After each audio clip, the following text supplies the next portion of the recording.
नमस्कार दोस्तों, एचआरबी news YouTube channel पर आपका स्वागत है। उत्तर प्रदेश पंचायत चुनाव के ताज़ा अपडेट सबसे पहले पाने के लिए चैनल को सब्सक्राइब जरूर कर लें। दोस्तों, उत्तर प्रदेश के पंचायत चुनाव पर इलाहाबाद हाईकोर्ट का सबसे बड़ा हंटर। मात्र 11 जिलों के आंकड़े देखकर बिफरे जज साहब। क्या राजस्थान की तरह अब यूपी में भी हाईकोर्ट तय करेगा चुनाव की फाइनल तारीख? 27 जुलाई दोपहर 2 बजे का वो फैसला जो उत्तर प्रदेश की पूरी ग्रामीण राजनीति की तस्वीर बदलने जा रहा। उत्तर प्रदेश पंचायत चुनाव को लेकर इस वक्त की सबसे बड़ी और सबसे सनसनीखेज खबर इलाहाबाद हाईकोर्ट से निकलकर सामने आ रही। अगर आप भी गांव की राजनीति, प्रधानी, बीडीसी या जिला पंचायत चुनाव में दिलचस्पी रखते हैं या चुनाव लड़ने का सपना देख रहे हैं तो आज का ये वीडियो आपके लिए बेहद महत्वपूर्ण है।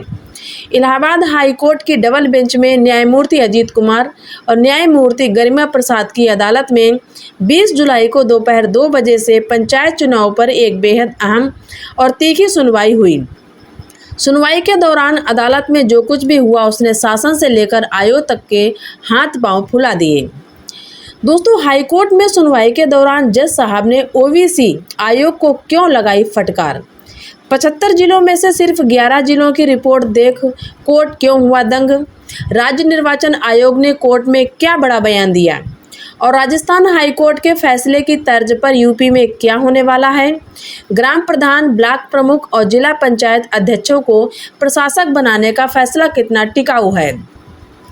दोस्तों, जैसा कि हमने अपनी पिछली रिपोर्ट में बताया था कि 20 जुलाई की तारीख यूपी पंचायत चुनाव के लिए एक नया मोड़ साबित हो सकती है।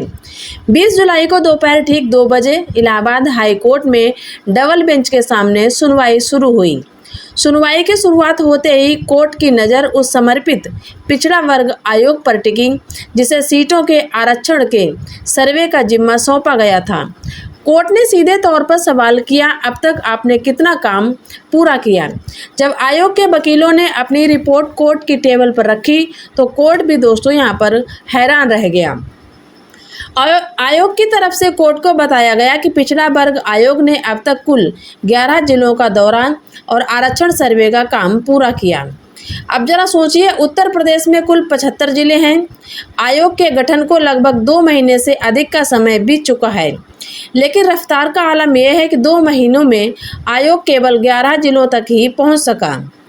न्यायमूर्ति अजीत कुमार और न्यायमूर्ति गरिमा प्रसाद की बेंच ने इस कछुआ चाल पर कड़ी नाराजगी जताई। कोर्ट ने स्पष्ट शब्दों में कहा कि इस रफ्तार से चुनाव समय पर करा पाना असंभव है। कोर्ट ने ओबीसी आयोग को कड़ा अल्टीमेटम देते हुए प्रगति रिपोर्ट तलब कर ली।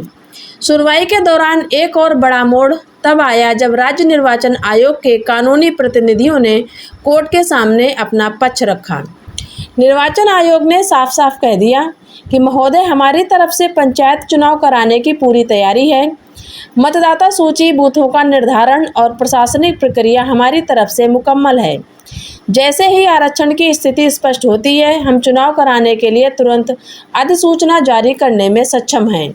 यानी अब गेंद पूरी तरह से ओबीसी आयोग और राज्य सरकार के पाले में आ फंसी है। दोस्तों, कोर्ट का रुख इतना सख्त था, इसका अंदाज़ा आप इसी बात से लगा सकते हैं कि जब जज साहब सिर्फ 2 दिन यानी 23 जुलाई की तारीख लगाने जा रहे थे, वे चाहते थे कि आयोग 48 घंटे के भीतर आकर अपनी वर्किंग स्पीड का जवाब दे, लेकिन आयोग के सरकारी वकीलों ने गिड़गिड़ाते हुए कुछ और मोहलत मांगी। इसके बाद कोर्ट ने अगली सुनवाई की अंतिम तारीख 27 जुलाई दोपहर 2 बजे तय कर दी।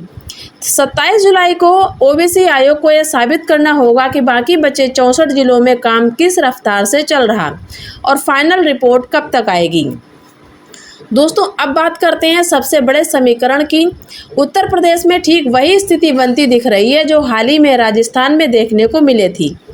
राजस्थान में भी पंचायत चुनाव लगातार टाले जा रहे थे, तारीख पर तारीख दी जा रही थी, लेकिन वहां के हाईकोर्ट ने कड़ा फैसला सुनाते हुए सरकार के बहानेबाजी के सिलसिले को खारिज कर दिया और चुनाव की समय सीमा खुद तय कर दी। कोर्ट ने स्पष्ट आदेश दिया कि 23 नवंबर से पहले किसी भी कीमत पर पंचायत चुनाव प्रक्रिया पूरी कराई जाए और उत्तर प्रदेश में भी 27 जुलाई को हाईकोर्ट इसी तर्ज पर कोई ऐतिहासिक आदेश जारी कर सकता है। कोर्ट अब लंबे गैप की तारीखें नहीं दे रहा। 15 जुलाई के बाद 20 जुलाई और 20 जुलाई के बाद सीधे 27 जुलाई। यही इस बात का साफ संकेत है कि हाई कोर्ट अब इस मामले को लंबा खींचने के मूड में बिल्कुल नहीं है।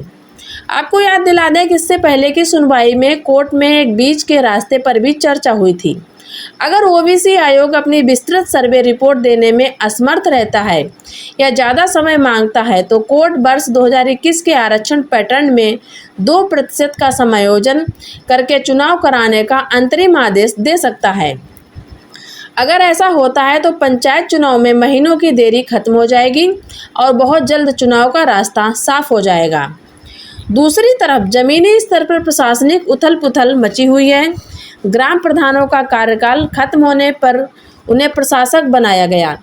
जिला पंचायत अध्यक्षों को प्रशासक का जिम्मा दिया गया और 19 जुलाई को कार्यकाल समाप्त होते ही राज्य के 826 ब्लॉक प्रमुखों को भी प्रशासक घोषित कर दिया गया। यदि 27 जुलाई को हाईकोर्ट चुनाव की तारीखों का शेड्यूल तय कर देता है या प्रशासक व्यवस्था पर कोई कड़ा आदेश सुना देता है तो ये सारे प्रशासक पद और उनके सीमित अधिकार स्वतः निष्प्रभावी हो जाएंगे। दोस्तों, कुल मिलाकर कहानी का आलम यह है कि अब उत्तर प्रदेश पंचायत चुनाव अपने सबसे निर्णायक मोड़ पर पहुंच चुका है। 27 जुलाई दोपहर 2 बजे का समय उत्तर प्रदेश के लाखों भावी प्रधानों, बीडीसी सदस्यों और जिला पंचायत उम्मीदवारों के भविष्य का फैसला करने वाला है। हम पिछले 1.5 वर्षों से लगातार यूपी पंचायत चुनाव की हर एक छोटी बड़ी अपडेट निष्पक्षता और सटीकता के साथ आप तक पहुंचा रहे हैं।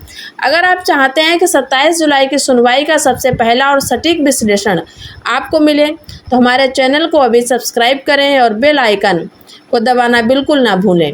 इस वीडियो को अपने गांव, क्षेत्र और सभी पंचायत चुनाव लड़ने वाले साथियों के साथ व्हाट्सएप ग्रुप में शेयर जरूर करें। आपकी क्या राय है? क्या यूपी में भी राजस्थान की तरह कोर्ट को चुनाव की तारीखें तय कर देनी चाहिए? नीचे कमेंट बॉक्स में अपनी राय जरूर लिखें। मिलते हैं 27 जुलाई की बड़ी अपडेट के साथ। तब तक के लिए जय हिंद, जय भारत, धन्यवाद।